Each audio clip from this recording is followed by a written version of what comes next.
আসসালামু আলাইকুম everyone, welcome to my channel. আমার আজকের আয়োজনে আপনাদের জন্য থাকছে একদমই সহজ উপায়ে খুবই মজাদার ঈদ স্পেশাল একটা গরুর মাংসের বিরিয়ানি রেসিপি। এই কোরবানি ঈদ উপলক্ষে আমি একদমই অল্প সময়ে ঝটপট যে কোনো ধরনের রেডিমিক্স মশলা দিয়ে তৈরি করতে পারবেন এমন একটি মজাদার বিরিয়ানি রেসিপি আজকে আপনাদের সাথে শেয়ার করব। রেসিপিটি একবার দেখে চাইলে যে কেউ তৈরি করে নিতে পারবেন। একবার তৈরি করলে দেখবেন পরিবারের বড় থেকে ছোট সকলেই খুবই পছন্দ করছে। চলুন রেসিপিটি দেখে নিচ্ছি। এই রেসিপিটি তৈরি করার জন্য প্রথমে এখানে একটি মিক্সিং বলে আমি 1 কেজি থেকে কিছুটা বেশি অর্থাৎ প্রায় 1200 গ্রামের মতো গরুর মাংস নিয়েছি। গরুর মাংসটাকে আমি এরকম মিডিয়াম সাইজের পিস করে কেটে নিয়েছি। আশা করি আপনারা দেখেই বুঝতে পারছেন। এখন আমি এর মধ্যে দিয়ে দিচ্ছি প্রায় হাফ কাপ পরিমাণ পেঁয়াজ কুচি, দিয়ে দিচ্ছি 1.5 টেবিল চামচ পরিমাণ রসুন বাটা, 1.5 টেবিল চামচ পরিমাণ আদা বাটা, আর দিয়ে দিচ্ছি 1 টেবিল চামচ পরিমাণ জিরার পেস্ট। আপনারা চাইলে এগুলোর পাউডারও এখানে ব্যবহার করতে পারবেন। তারপর এখানে আমি দিয়ে দিচ্ছি 1/4 কাপ পরিমাণ পেঁয়াজ বেরেস্তা। এখানে আমি প্রায় 1 টেবিল চামচ পরিমাণ কিশমিশ বাটা আর 1 টেবিল চামচ পরিমাণ বাদাম বাটা নিয়েছি। আপনাদের হাতের কাছে যদি কিশমিশ না থাকে না দিলেও চলবে, যে কোনো ধরনের বাদাম বাটাই আপনারা এখানে ব্যবহার করতে পারবেন। দিয়ে দিচ্ছি 1 টেবিল চামচ পরিমাণ ধনিয়ার গুঁড়ো, দিয়ে দিচ্ছি 1/4 কাপ পরিমাণ পেঁয়াজ বাটা, স্বাদ মতো লবণ।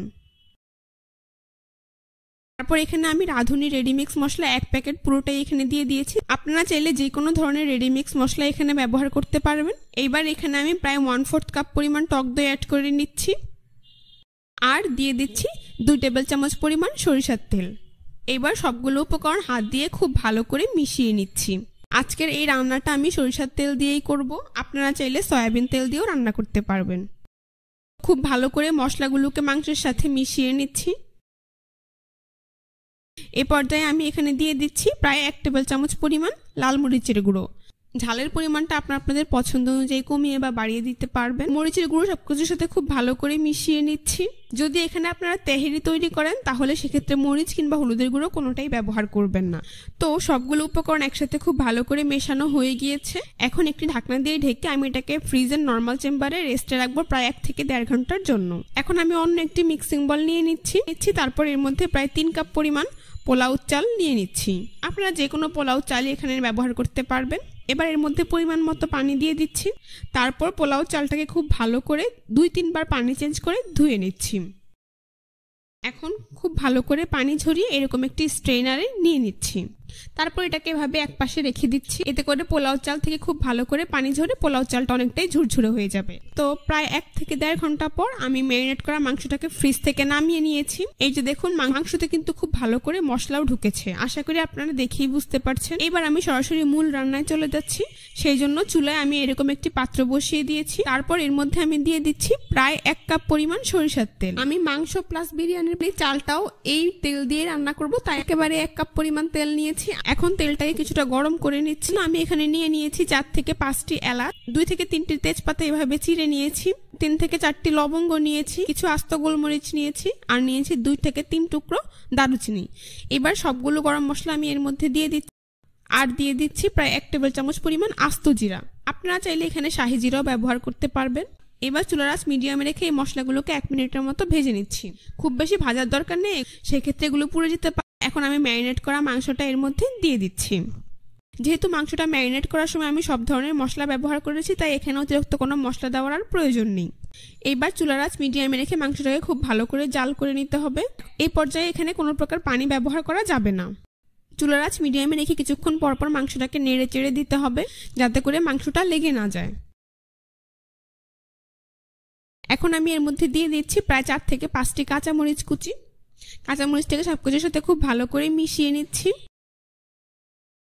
মেশানো হয়ে গিয়েছে। এবার আমি চুলার আঁচ মিডিয়াম টু লোতে রেখে একটি ঢাকনা দিয়ে ঢেকে এই মাংসটাকে রান্না করব। চুলার আঁচ মিডিয়াম টু লোতে রেখে রান্না করলেই দেখতে পাবেন এখানে অনেকটাই পানি উঠবে। আর অবশ্যই মাঝে মাঝে ঢাকনা সরিয়ে 2 থেকে 3 বার এটাকে নেড়ে চেড়ে দিতে হবে। যেহেতু এখানে আমি মশলার পরিমাণটা কিছুটা বেশি ব্যবহার করেছি, মাংসটা সেক্ষেত্রে লেগে যেতে পারে। তাই অবশ্যই কিছুক্ষণ পরপর ঢাকনা উঠিয়ে মাংসটাকে খুব ভালো করে নেড়ে দিয়ে আবারও ঢাকনা দিয়ে দিতে হবে। এইভাবে কিছুক্ষণ পরপর উল্টে পাল্টে দিয়ে আমি প্রায় 15 থেকে 20 মিনিট ধরে মাংসটাকে কষিয়ে নেব। তো দেখতেই পাচ্ছেন মাংসটা কিন্তু খুব ভালো করে কষানো হয়ে গিয়েছে আর এর উপরে কিছুটা তেল ভেসে উঠেছে। এই পর্যায়ে আপনারা মাংসটা কতটুকু সিদ্ধ হয়েছে তা চেক করে নেবেন। তো যেহেতু মাংসের পিসগুলোকে আমি খুব বেশি বড় করিনি, তাই এখানে আমি প্রায় 1.5 থেকে 2 কাপের মতো পানি অ্যাড করে দিয়েছি। আপনারা পানিটা একটু বুঝেই অ্যাড করবেন। আগে অবশ্যই চেক করে নেবেন যে মাংসটা ঠিক কতটুকু সেদ্ধ হয়েছে। পানি দেওয়ার পর আমি আবার মাংসটাকে নেড়ে চেড়ে খুব ভালো করে মিশিয়ে নিচ্ছি। এবার চুলার আঁচ মিডিয়াম টু হাইতে রেখে একটি ঢাকনা দিয়ে ঢেকে আমি মাংসটাকে রান্না করব যতক্ষণ পর্যন্ত না পানি কিছুটা শুকিয়ে আসছে। অবশ্যই মাঝে 2-3 বার ঢাকনা উঠিয়ে মাংসটাকে নেড়ে চেড়ে দিতে হবে। দেখুন মাংসে কিন্তু পানি অনেকটাই কমে গিয়েছে। এখন আমি এর মধ্যে আলু অ্যাড করে দিচ্ছি। এই আলুগুলোকে আমি আগেই তেল কিছুটা ভেজে রেখেছিলাম। আপনারা চাইলে এখানে আলুটা স্কিপ করতে পারেন, পছন্দ না হলে না দিলেও চলবে। আলুটাকে সবকিছুর সাথে খুব ভালো করে মিশিয়ে আরো কিছুক্ষণ রান্না করে নেব, তারপর চুলাটা অফ করে দেব। কিছুটা ঠান্ডা হলেই দেখতে পাবেন ঠিক এরকম ভাবে মাংসটার উপরে তেল ভেসে উঠেছে। আমি এই মাংসটাকে এবার একটি মিক্সিং বলে উঠিয়ে নেব। তারপর বাকি যেই মশলার তেলটা রয়েছে সেটা দিয়ে মূলত বিরিয়ানির চালটা রান্না করব। তো মাংসগুলোকে আমি একটি মিক্সিং বলে উঠিয়ে রাখছি। দেখুন অবশিষ্ট অনেকটাই তেল এবং মশলা রয়ে গিয়েছে। এটা দিয়েই মূলত আমি বিরিয়ানির চালটাকে রান্না করব। এখন আবারও চুলা অন করে চুলার আঁচ মিডিয়ামে রেখে আমি 3 থেকে 4টি কাঁচামরিচ এর মধ্যে দিয়ে দিচ্ছি। কাঁচামরিচটাকে কিছুটা ভেজে নিচ্ছি। তারপর আগে থেকে পানি ঝরিয়ে রাখা পোলাও চালটা এর মধ্যে দিয়ে দিচ্ছি।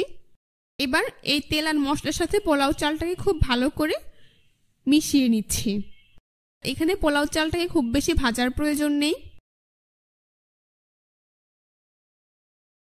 এখন আমার খুব ভালো করে মেশানো হয়ে গিয়েছে। এখন আমি এর মধ্যে পানি অ্যাড করে দেব। যেহেতু আমি 3 কাপ পরিমাণ পোলাও চাল নিয়েছি, তাই তার সমপরিমাণ ডাবল পানি এখানে আমি ব্যবহার করব, অর্থাৎ 6 কাপ পানি। আমি এখানে 5 কাপ পানি ব্যবহার করব আর 1 কাপ লিকুইড দুধ ব্যবহার করব।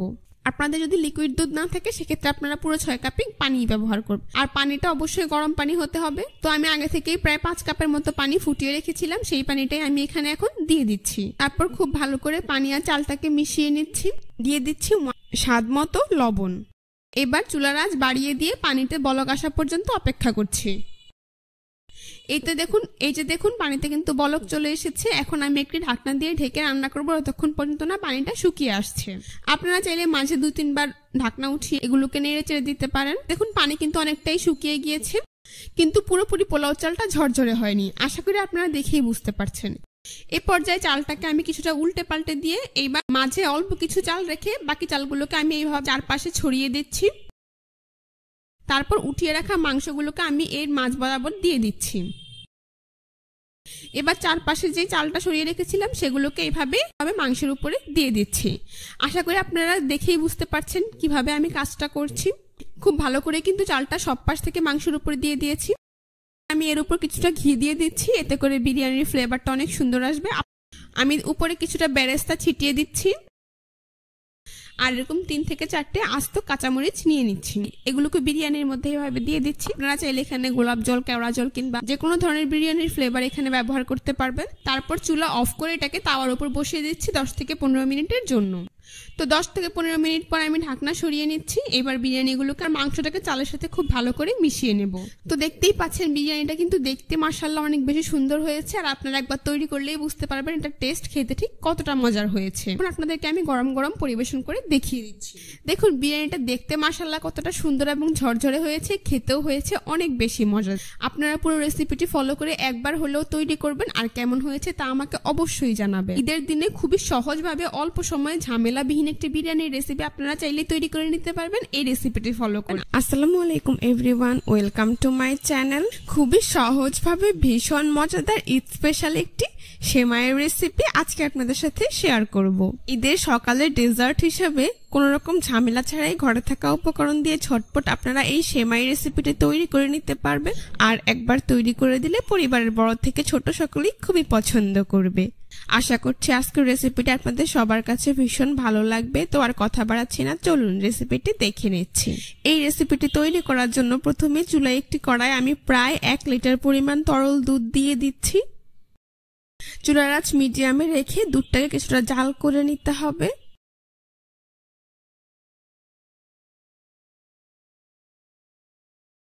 যখন দুধ কিছুটা গরম হয়ে আসবে এ পর্যায়ে আমি এর মধ্যে অ্যাড করে দেব প্রায় 1/2 কাপ পরিমাণ গুঁড়ো দুধ।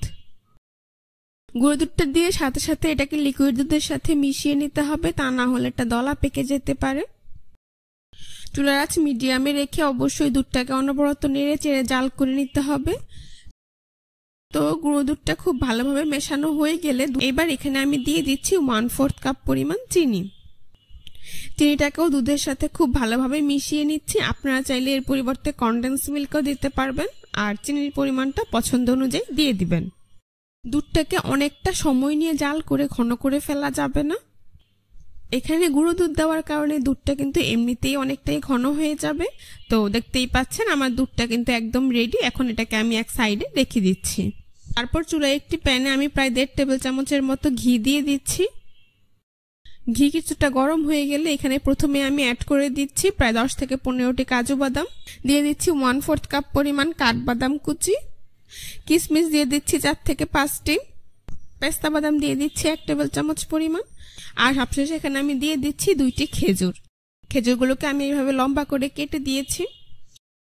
এখন ঘিয়ে এই সবগুলো বাদাম একসাথে খুব ভালো করে ভেজে নেব। চুলার আঁচ মিডিয়াম টু লোতে রেখে মোটামুটি 3 থেকে 4 মিনিট সময় নিয়ে ভেজে নিলেই দেখতে পাবেন খুব সুন্দর একটি অ্যারোমা আসবে। ঠিক এই পর্যায়ে আমি এই বাদামগুলোকে তুলে একটি প্লেটে উঠিয়ে নেব।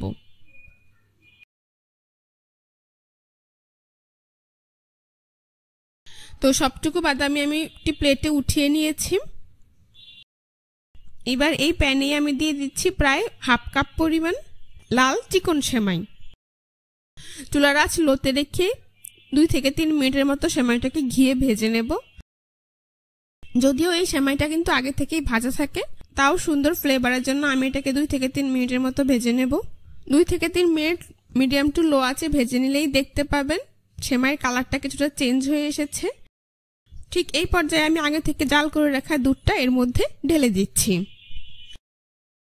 তারপর সেমাইটাকে দুধের সাথে খুব ভালোভাবে মিশিয়ে নিব, আর এ পর্যায়ে অবশ্যই চুলার আঁচ লোতে রাখতে হবে। কিছুক্ষণ পরপর নেড়ে চেড়ে দিতে হবে যাতে সেমাইটা দলা পেকে না যায়।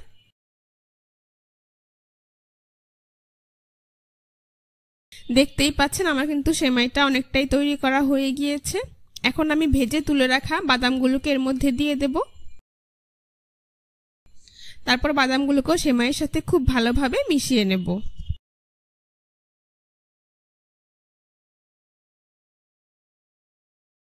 মেশানো হয়ে গিয়েছে। সেমাইয়ের ফ্লেভারের জন্য দিয়ে দিচ্ছি 1/4 চা চামচ পরিমাণ এলাচের গুঁড়ো।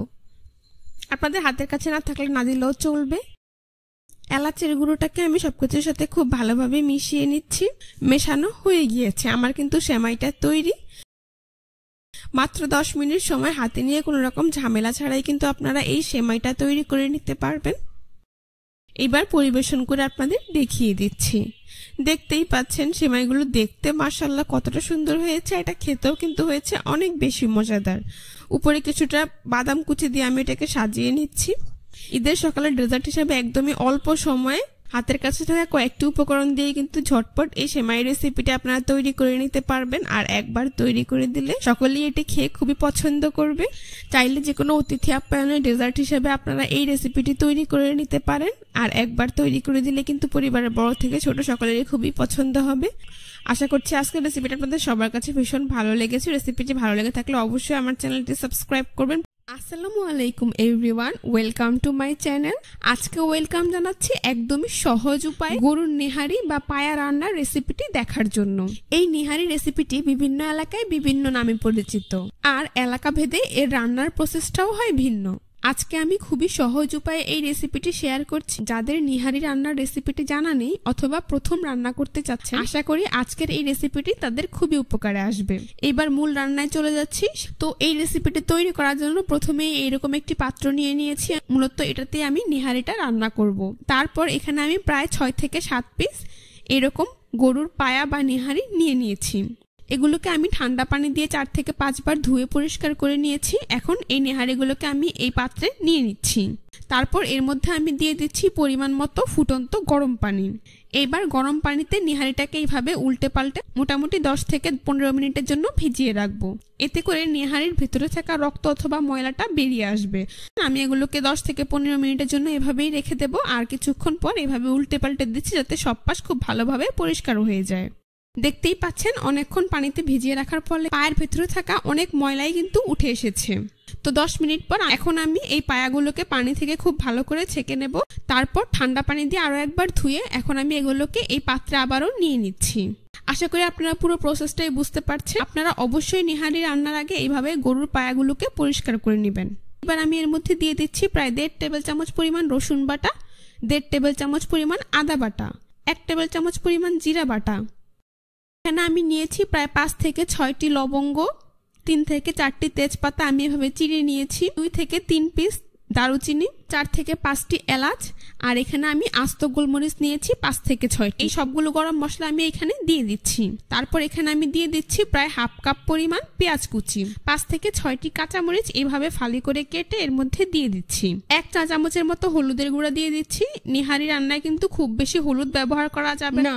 তারপর এখানে আমি দিয়ে দিচ্ছি স্বাদ মতো লবণ। এখনই একেবারে অনেকটা লবণ দিয়ে দিবেন না, পরবর্তীতে নিহারিটা ঘন হয়ে গেলে তখন চেক করে দিতে পারবেন। দিয়ে দিচ্ছি প্রায় 1.5 টেবিল চামচ পরিমাণ ধনিয়ার গুঁড়ো। তারপর এর মধ্যে আমি দিয়ে দিচ্ছি প্রায় 4 কেজির মতো ফুটন্ত গরম পানি। প্রথম দিকে আমি ক্যামেরাটা অন করতে ভুলে গিয়েছিলাম, তো এই মগে আমি প্রায় 6 মগের মতো দিয়েছি, অর্থাৎ প্রায় 4 কেজি ফুটন্ত গরম পানি আমি এখানে অ্যাড করে দিয়েছি। আপনারা এরকম বড় পাতিলে করে নিহারিটা রান্না করবেন, সেই ক্ষেত্রে পুরো পাতিল ভরেই পানিটা দেওয়ার চেষ্টা করবেন। এখন এটাকে আমি এখান থেকে সরাসরি চুলায় বসিয়ে দেব। তারপর চুলার আঁচ মিডিয়াম টু হাইতে করে দেব। এখন সবগুলো উপকরণকে কিছুটা আমি মিশিয়ে নিচ্ছি। মিশানো হয়ে গেলে এবার একটি ঢাকনা দিয়ে ঢেকে রান্না করব প্রায় 3 থেকে 4 ঘন্টার মতো। আপনারা চাইলে মাঝে 2-3 বার ঢাকনা উঠিয়ে এটাকে চেক করে নিতে পারেন, আর সবকিছুকে একসাথে কিছুটা নেড়ে চেড়ে দিতে পারেন। এক্ষেত্রে মশলা চারপাশে লেগে যাবে না। তো ফিরে এলাম প্রায় 4 ঘন্টা পর। আমি ঢাকনা উঠিয়ে নিচ্ছি। এর মধ্যে আশা করি পায়ার মাংসগুলো ছুটে আসবে আর এর ভেতরের জেল এবং তেলটাও বেরিয়ে আসবে। আর এখানে আপনারা অবশ্যই ফুটন্ত গরম পানিটাই ব্যবহার করবেন, কারণ ফুটন্ত গরম পানিটা দিলে পায়ের মধ্যে যে মাংসটা থাকবে সেটা অনেক বেশি জুসি হবে আর খেতেও অনেক বেশি মজার হবে। প্রথমেই ঠান্ডা পানি দিলে পায়ার মাংসগুলো খেতে একদমই ভালো লাগবে না, অনেকটা চুপসে যাবে। এই যে দেখুন আমি পায়া উঠিয়ে আপনাদেরকে দেখিয়ে দিচ্ছি। আশা করি আপনারা দেখেই বুঝতে পারছেন পায়া থেকে কিন্তু মাংসটা অলরেডি ছেড়ে এসেছে, আর এটা দেখতেও অনেকটা জুসি হয়েছে। আর ভেতর থেকে জেলগুলো বের হয়ে গিয়েছে। দেখুন উপরে কতটা তেল উঠেছে। আমি কিন্তু এখানে কোনো প্রকার তেল এখনো ব্যবহার করিনি। তো দেখতেই পাচ্ছেন এখানে প্রত্যেকটি পায়ের সাথে থাকা মাংসটাই কিন্তু অনেকটাই ছুটে গিয়েছে। এখন আমি চুলার আঁচ মিডিয়ামে রেখে এটাকে ঢাকনা দিয়ে রাখবো। এবার অন্য একটি চুলায় নিহারিটা বাগারের জন্য একটি প্যান বসিয়ে দিয়েছি। তারপর প্যানে আমি প্রায় 2 থেকে 3 টেবিল চামচের মতো সয়াবিন তেল দিয়ে দিচ্ছি। তেল কিছুটা গরম হয়ে আসলে এখানে আমি দিয়ে দিচ্ছি প্রায় 1/4 কাপ পরিমাণ রসুন কুচি। এবার চুলার আঁচ মিডিয়ামে রেখে রসুন কুচিটাকে আমি 1 থেকে 2 মিনিটের মতো ভেজে, তারপর এর মধ্যে আমি দিয়ে দিচ্ছি প্রায় 1/3 কাপ পরিমাণ পেঁয়াজ কুচি। চুলার আঁচ মিডিয়ামে রেখে পেঁয়াজ আর রসুন কুচিটাকে আমি গোল্ডেন ব্রাউন কালার করে ভেজে নেব। চুলার আঁচ খুব বেশি হাইতে রেখে এগুলোকে ভাজা যাবে না, সেই ক্ষেত্রে এটা পুড়ে যেতে পারে। তো দেখতেই পাচ্ছেন আমার কিন্তু রসুন আর পেঁয়াজ কুচিটা খুব সুন্দর গোল্ডেন ব্রাউন কালার করে ভাজা হয়ে গিয়েছে। এইবার এইটা সরাসরি চুলা থেকে উঠিয়ে ঢেলে দিচ্ছি পাশের চুলায় জাল হতে থাকা নিহারির মধ্যে। তারপর এই ভাজা পেঁয়াজ আর রসুনটাকে আমি নিহারের সাথে খুব ভালো করে মিশিয়ে নিচ্ছি। এবার আমি এর মধ্যে দিয়ে দিচ্ছি প্রায় 1/2 টেবিল চামচ পরিমাণ জিরার গুঁড়ো। যেহেতু আমি প্রথমে জিরা বাটা ব্যবহার করেছি তাই এখানে জিরার গুঁড়ো পরিমাণটা কিছুটা কম দিলেই হবে। তারপর দিয়ে দিচ্ছি প্রায় 1 টেবিল চামচ পরিমাণ গরম মশলার গুঁড়ো। এবার এই গরম মশলা আর জিরার গুঁড়োটাকে নিহারের সাথে খুব ভালো করে মিশিয়ে নিচ্ছি। মেশানো হয়ে গেলে আরো 5 থেকে 10 মিনিটের মতো এটাকে জাল করে নেব। এই পর্যায়ে আমি এর মধ্যে প্রায় 4 থেকে 5টি আস্ত কাঁচামরিচ দিয়ে দিচ্ছি, আর এখানে আমি দিয়ে দিচ্ছি প্রায় 1 টেবিল চামচ পরিমাণ ধনিয়া পাতা কুচি। আপনারা চাইলে পরবর্তীতে সার্ভের সময় এটি দিতে পারবেন। এই পর্যায়ে আপনারা চাইলে নিহারিটাকে আপনাদের পছন্দ অনুযায়ী ঘন করে নিতে পারবেন। তো আমার কাছে নিহারির কনসিস্টেন্সিটা ঠিক এরকমই ভালো লাগে, সেই জন্য আমি এরকমই রাখবো, এর থেকে বেশি ঘন করব না। তো 10 মিনিটের মতো আমি জাল করে নিয়েছি। এখন আমি চুলা বন্ধ করে ঢাকনা দিয়ে এটাকে এইভাবেই রেখে দেবো প্রায় 10 মিনিটের জন্য।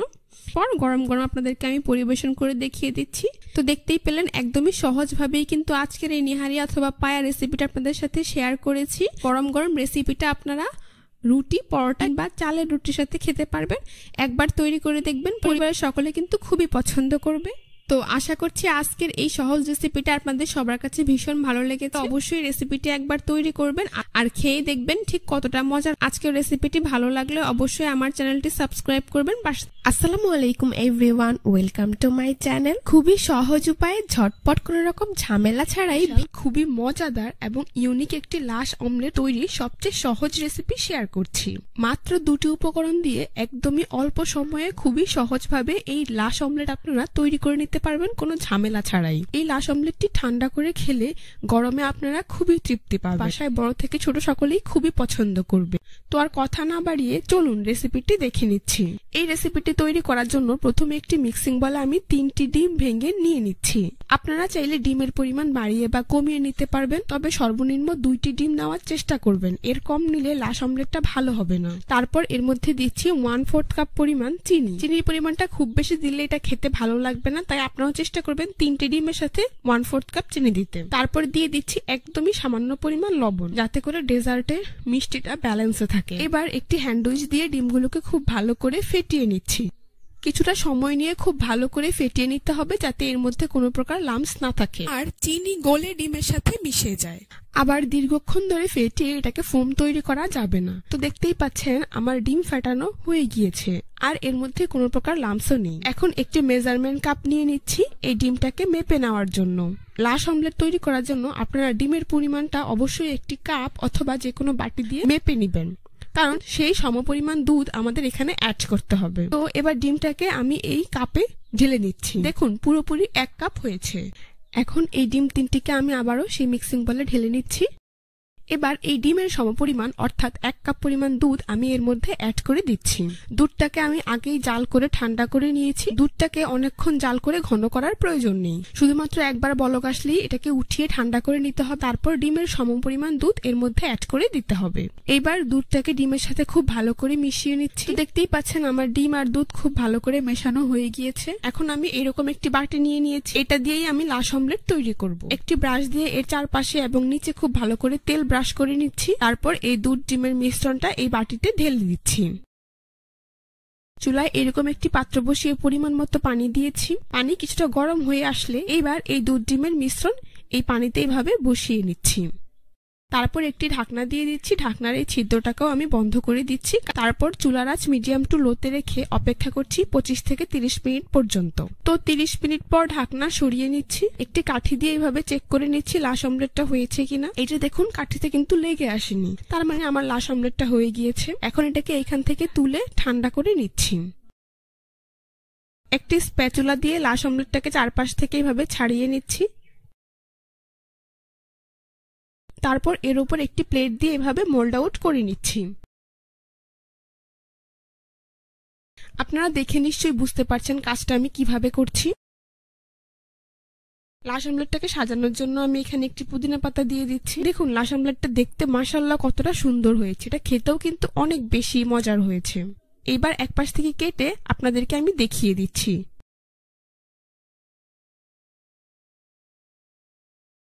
এটা দেখুন এর বাইরে এবং ভেতরে উভয় পাশে খুব সুন্দরভাবে হয়েছে এবং এটা অনেকটাই নরম এবং তুলতুলে হয়েছে। খেতেও হয়েছে অসাধারণ।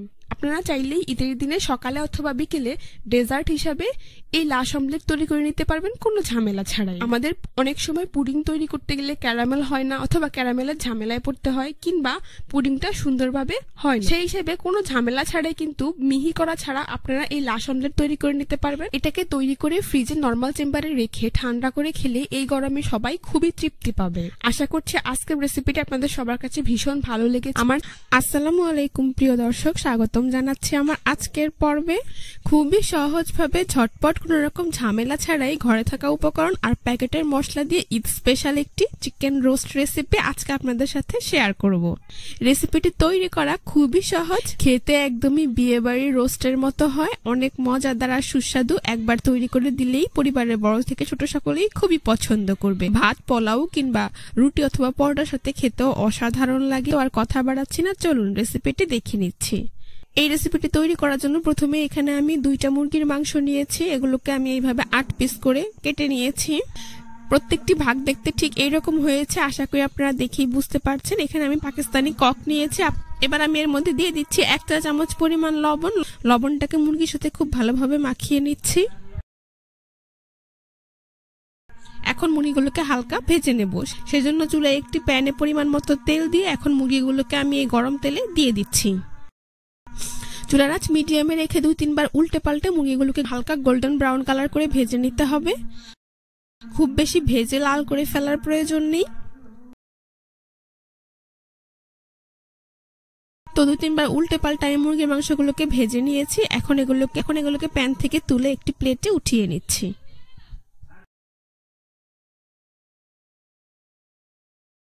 তো এভাবে আমি সবগুলো মুরগির মাংস ভেজে নিয়েছি। এখন সরাসরি মূল রান্নায় চলে যাচ্ছি। তো মুরগির মাংস রান্নার জন্য প্রথমে চুলায় একটি বড় পাত্র বসিয়ে নিয়েছি। এইবার এখানে আমি ভেজে রাখা মুরগির অবশিষ্ট তেলটুকু দিয়ে দিচ্ছি। সাথে আরো প্রায় 2 টেবিল চামচের মতো সয়াবিন তেল অ্যাড করে দিচ্ছি। অর্থাৎ এখানে আমি প্রায় 1.25 কাপ পরিমাণ তেল দিয়েছি। তারপর এখানে আমি দিয়ে দিচ্ছি আস্ত তেজপাতা 2টি, দারুচিনি দিয়ে দিচ্ছি 2 থেকে 3টি, এলাচ দিয়ে দিচ্ছি 2 থেকে 3টি। এগুলো কিছুটা গরম হয়ে আসলে এখানে আমি দিয়ে দিচ্ছি 1/2 কাপ পরিমাণ পেঁয়াজ কুচি। যেহেতু আমি এখানে পেঁয়াজের পেস্ট ব্যবহার করব, তাই পেঁয়াজ কুচি একটু কমিয়েই দিয়েছি। এবার চুলার আঁচ মিডিয়ামে রেখে অনবরত নেড়ে চেড়ে পেঁয়াজগুলোকে গোল্ডেন ব্রাউন কালার করে ভেজে নিতে হবে। তো দেখতেই পাচ্ছেন আমার পেঁয়াজটা ভাজা হয়ে গিয়েছে। এবার আমি এর মধ্যে অ্যাড করে দিচ্ছি 1 কাপ পরিমাণ পেঁয়াজের পেস্ট। এখানে আমি প্রায় 1 কাপ পরিমাণ পেঁয়াজ আর 3 থেকে 4টি কাঁচামরিচ পেস্ট করে নিয়েছি। এবার এই পেঁয়াজের পেস্টটাকে খুব ভালোভাবে নেড়ে চেড়ে মিশিয়ে নিতে হবে। ভাজা হয়ে গিয়েছে। এখন আমি এক এক এর মধ্যে মশলা অ্যাড করে দেব। প্রথমেই দিয়ে দিচ্ছি প্রায় 1.5 টেবিল চামচ পরিমাণ আদা বাটা, 1.5 টেবিল চামচ পরিমাণ রসুন বাটা। দিয়ে দিচ্ছি ধনিয়ার গুঁড়ো 1 টেবিল চামচ পরিমাণ, জিরার গুঁড়ো 1 টেবিল চামচ পরিমাণ। মশলাগুলোকে খুব ভালো করে নেড়ে চেড়ে সবকিছুর সাথে মিশিয়ে নিতে হবে। আর 2 থেকে 3 মিনিটের মতো ভেজে নিতে হবে, যাতে করে মশলার কাঁচা গন্ধটা চলে যায়। ভাজা হয়ে গিয়েছে। এখন আমি এর মধ্যে দিয়ে দেব প্রায় 1/2 কাপ পরিমাণ পানি। এখানে মশলাটা যতটা বেশি সময় নিয়ে কষিয়ে নেবেন, রোস্টটা কিন্তু খেতে ততটাই মজার হবে। এখন আমি এখানে অ্যাড করে দিচ্ছি একটি রোস্টের মশলা। আপনারা চাইলে যে কোনো রোস্টের মশলা এখানে অ্যাড করে দিতে পারবেন। তো রোস্টের মশলাটাও আমি সবকিছুর সাথে খুব ভালোভাবে মিশিয়ে নিচ্ছি। আরো 2 থেকে 3 মিনিটের মতো ভেজে নিচ্ছি। অবশ্যই অনবরত নেড়ে চেড়ে এভাবে ভেজে নিতে হবে, তা না হলে মশলাটা নিচে দিয়ে লেগে যাবে। এবার আমি এর মধ্যে দিয়ে দিচ্ছি স্বাদ মতো লবণ। লবণটাকেও সবকিছুর সাথে খুব ভালোভাবে মিশিয়ে নিচ্ছি। এখন চুলার আঁচ লোতে দিয়ে কিছুক্ষণ পরপর এভাবে অনবরত নেড়ে মশলাটাকে খুব ভালোভাবে কষিয়ে নিতে হবে। এবার এখানে আমি একটি ব্লেন্ডার জার নিয়ে নিয়েছি। এর মধ্যে আমি প্রায় 3 টেবিল চামচের মতো টক দই দিয়ে দিচ্ছি।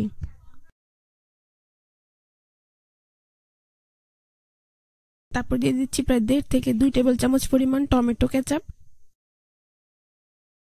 বাদাম বাটা দিয়ে দিচ্ছি 1.5 টেবিল চামচ পরিমাণ। এখানে আমি কাঠবাদাম আর কাজু বাদামটা পেস্ট করে নিয়েছিলাম।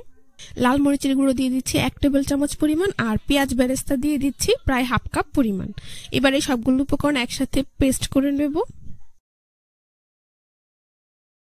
পেস্ট করা হয়ে গিয়েছে। এবার এই পেস্টটাকে আমি একটি বাটিতে উঠিয়ে নিচ্ছি।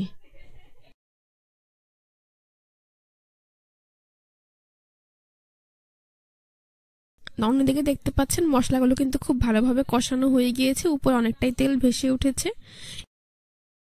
এখন আমি এর মধ্যে এই টক দইয়ের পেস্টটা দিয়ে দেব। পেস্টটাকেও খুব ভালোভাবে সবকিছুর সাথে মিশিয়ে নিতে হবে। মশলাগুলো কষানোর সময় অবশ্যই চুলার আঁচ মিডিয়াম টু লোতে রাখতে হবে, তা না হলে মশলাটা পুড়ে যাবে। আর এইভাবে অনবরত নেড়ে চেড়ে দিতে হবে। আরো ভালো করে মশলাটাকে একটু কষানোর জন্য আমি এখানে আরো 1/2 কাপ পরিমাণ পানি অ্যাড করে দিয়েছি। এতে করে মশলাগুলোর কাঁচা গন্ধ চলে যাবে। আর এখানে মশলাটা কিন্তু যত ভালোভাবে কষানো হবে, রোস্টটা কিন্তু খেতে ততটাই ভালো লাগবে। তো দেখতেই পাচ্ছেন আমার মশলাটা পারফেক্টলি কষানো হয়ে গিয়েছে আর উপরে অনেকটাই তেল ভেসে উঠেছে। ঠিক এই পর্যায়ে আমি ভেজে রাখা মুরগির মাংসটা এর মধ্যে দিয়ে দেব। তারপর মুরগির মাংসটাকে মশলাগুলোর সাথে খুব ভালোভাবে মিশিয়ে নিতে হবে। চুলার আঁচ মিডিয়ামে রেখে এইভাবে অনবরত নেড়ে চেড়ে মুরগির মাংসটাকে মশলার সাথে মিশিয়ে দিতে হবে। এভাবে আরো 3 থেকে 4 মিনিটের মতো মশলাটাকে মুরগির মাংসের সাথে মিশিয়ে অনবরত নেড়ে চেড়ে দিতে হবে, তা না হলে মুরগির মাংসটা যে কোনো পাশে লেগে যেতে পারে। এখন আমি মুরগিটা সেদ্ধ হওয়ার জন্য এখানে আমি প্রায় 1.5 কাপ পরিমাণ পানি দিয়ে দিয়েছি আর 1/2 কাপ পরিমাণ দিয়েছি লিকুইড দুধ। দুধটাকে আমি একটু ঘন করে জাল করে নিয়েছিলাম। তো সবগুলোকে আবারও একসাথে খুব ভালোভাবে মিশিয়ে একটু নেড়ে চেড়ে দিচ্ছি। মেশানো হয়ে গিয়েছে। এই পর্যায়ে আমি এর মধ্যে কাঁচামরিচ কুচি অ্যাড করে দিচ্ছি 3 থেকে 4টি। এখন একটি ঢাকনা দিয়ে ঢেকে মুরগির মাংসটা সেদ্ধ হওয়া পর্যন্ত অপেক্ষা করতে হবে। আর গ্রেভিটা আপনাদের পছন্দ অনুযায়ী ঘন করে নিতে পারবেন। তো প্রায় 15 মিনিট পর আমি ঢাকনাটাকে উঠিয়ে নিচ্ছি। মাঝে অবশ্যই আপনারা 2-1 ঢাকনা উঠিয়ে সবগুলোকে খুব ভালোভাবে নেড়ে চেড়ে দিবেন। এখন আমি এর মধ্যে অ্যাড করে দিচ্ছি 1/2 চা চামচ পরিমাণ গরম মশলার গুঁড়ো। গরম মশলাটাকেও আমি সবকিছুর সাথে খুব ভালোভাবে মিশিয়ে নিয়েছি। মেশানো হয়ে গিয়েছে।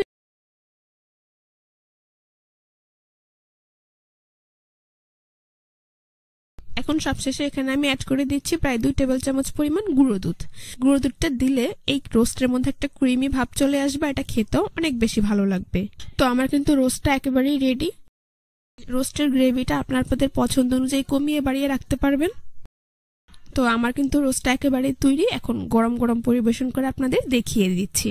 খেতে একদমই বিয়েবাড়ির রোস্টের মতো। আপনারা একবার তৈরি করে নিলেই বুঝতে পারবেন ঘরে থাকা কিছু উপকরণ আর একটি প্যাকেটের মশলা দিয়ে যে ঝটপট এত মজার একটি রোস্ট তৈরি করা যায় তা আপনারা না তৈরি করে খেলে বুঝতেই পারবেন না। ভাত পোলাও কিংবা রুটি পরোটার সাথেও কিন্তু এই রোস্টটা খেতে অসাধারণ লাগবে। আশা করছি আজকের রেসিপিটা আপনাদের সবার কাছে ভীষণ ভালো লেগেছে। রেসিপিটি ভালো লাগলে অবশ্যই আমার চ্যানেলটি সাবস্ক্রাইব করবেন। আসসালামু আলাইকুম everyone, welcome to my channel. আজ আবারও হাজির হয়ে গেলাম ঈদ স্পেশাল খুবই মজাদার ইউনিক একটি নুডলসের রেসিপি নিয়ে। আমাদের প্রত্যেকের বাসাতে নুডলস কম বেশি সবাই রান্না করে থাকি। তো সবসময় একঘেয়েমি ভাবে নুডলস রান্না না করে যদি একটু ভিন্ন উপায়ে নুডলসটি তৈরি করা যায়, দেখবেন বাসায় বড় থেকে ছোট সকলেই খুবই পছন্দ করবে। ঈদের সকাল অথবা বিকেলের আয়োজনের এই রেসিপিটা আপনারা একবার ট্রাই করে দেখতে পারেন। চলুন রেসিপিটি দেখে নিচ্ছি। রেসিপিটি তৈরি করার জন্য প্রথমে আমি চুলায় একটি ফ্রাই প্যান মধ্যে দিয়ে দিচ্ছি প্রায় 3 টেবিল চামচ পরিমাণ সয়াবিন তেল। দিয়ে দিচ্ছি 1/2 কাপ পরিমাণ পেঁয়াজ কুচি। এবার চুলার আঁচ মিডিয়ামে রেখে পেঁয়াজটাকে তেলে কিছুটা ভেজে নিচ্ছি। 1 থেকে 2 মিনিটের মতো ভাজা হয়ে গেলে 4 থেকে 5টি কাঁচামরিচ এভাবে ফালি করে কেটে এরপর এখানে আমি দিয়ে দিচ্ছি। এবার কাঁচামরিচ আর পেঁয়াজটাকেও তেলে 3-4 মিনিটের মতো ভেজে নিচ্ছি। খুব বেশি ভেজে একদম গোল্ডেন ব্রাউন কালার করার প্রয়োজন নেই, সেক্ষেত্রে নুডলসটা খেতে ভালো লাগবে। তো দেখতেই পাচ্ছেন আমার কিন্তু পেঁয়াজ আর মরিচ ভাজা হয়ে গিয়েছে। এখন আমি এর মধ্যে দিয়ে দিচ্ছি 1 কাপ পরিমাণ গাজর কুচি আর দিয়ে দিচ্ছি 1/2 কাপ পরিমাণ টমেটো কুচি। টমেটোগুলোকে আমি এইভাবে কিউব করে কেটে নিয়েছি। চুলার আঁচ মিডিয়ামে রেখে এই গাজর আর টমেটো কুচি আমি 4 থেকে 5 মিনিটের মতো ভেজে নেব। তো কিছুটা ভাজা হয়ে গেলে আমি এখানে দিয়ে দিচ্ছি স্বাদ মতো লবণ। লবণের পরিমাণটা একটু বুঝে দিবেন। এইবার লবণটাকে সবকিছুর সাথে খুব ভালো করে মিশিয়ে আরো 5 থেকে 7 মিনিটের মতো ভেজে নেব। এই যে দেখুন আমার কিন্তু ভাজা হয়ে গিয়েছে আর গাজর টমেটো কিছুটা নরম হয়ে এসেছে। এখন আমি এই ভাজা আর গাজর টমেটোকে প্যানের এক পাশে এইভাবে নিয়ে নিচ্ছি। তারপর অপর পাশে 2টি ডিম দিয়ে দিচ্ছি। এবার কিছুক্ষণ অপেক্ষা করে ডিমটাকে শ্যালো ফ্রাই করে নিচ্ছি। যেহেতু আমি 2 প্যাকেট নুডলস রান্না করব সেজন্য আমি 2টি ডিম দিয়েছি। আপনাদের নুডলসের পরিমাণ কম বেশি হলে ডিমের পরিমাণটাও বাড়িয়ে বা কমিয়ে দিতে পারবেন। তো দেখতেই পাচ্ছেন আমার ডিমটা কিন্তু শ্যালো ফ্রাই করা হয়ে গিয়েছে। এখন গাজর আর টমেটো কুচির সাথে ডিমটাকে খুব ভালো করে মিশিয়ে নিচ্ছি।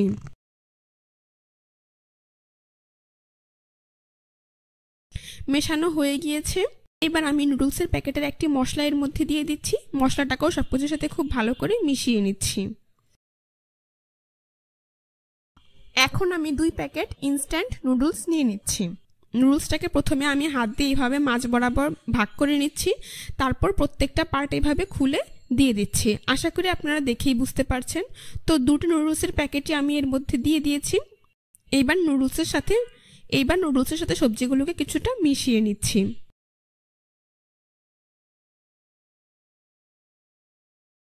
মেশানো হয়ে গিয়েছে। এখন আমি এখানে প্রায় 2 কাপ পরিমাণ পানি দিয়ে দিচ্ছি। এখানে আমি নরমাল টেম্পারেচারের পানিটাই ব্যবহার করেছি, আপনারা চাইলে গরম পানিও ব্যবহার করতে পারবেন। তো পানি দেওয়ার পর নুডলসটাকে আবারও সবকিছুর সাথে খুব ভালো করে মিশিয়ে নিচ্ছি। এইবার চুলার আঁচ মিডিয়ামে রেখে একটি ঢাকনা দিয়ে ঢেকে রান্না করব প্রায় 7 থেকে 10 মিনিটের মতো। আপনারা চাইলে মাঝে 2-3 বার ঢাকনা উঠিয়ে এটাকে নেড়ে দিতে পারেন। তো 10 মিনিট পর আমি ঢাকনাটা উঠিয়ে নিচ্ছি। এই যে দেখুন আমার কিন্তু নুডলসটা রান্না করা হয়ে গিয়েছে আর এর পানিও কিন্তু অনেকটা শুকিয়ে গিয়েছে, নুডলস অনেকটা ঝরঝরে হয়েছে। এখন এখানে আমি নুডলসের প্যাকেটের অন্য মশলাটি দিয়ে দিচ্ছি। 1/2 টেবিল চামচ পরিমাণ সয়া সস আর 1.5 টেবিল চামচের মতো টমেটো কেচাপ। সসগুলোকে সবকিছুর সাথে খুব ভালো করে মিশিয়ে নিচ্ছি। এক্ষেত্রে নুডলসে লবণ দেওয়ার সময় আপনারা কিছুটা সাবধানতা অবলম্বন করবেন, যেহেতু সয়া সসে লবণ থাকে।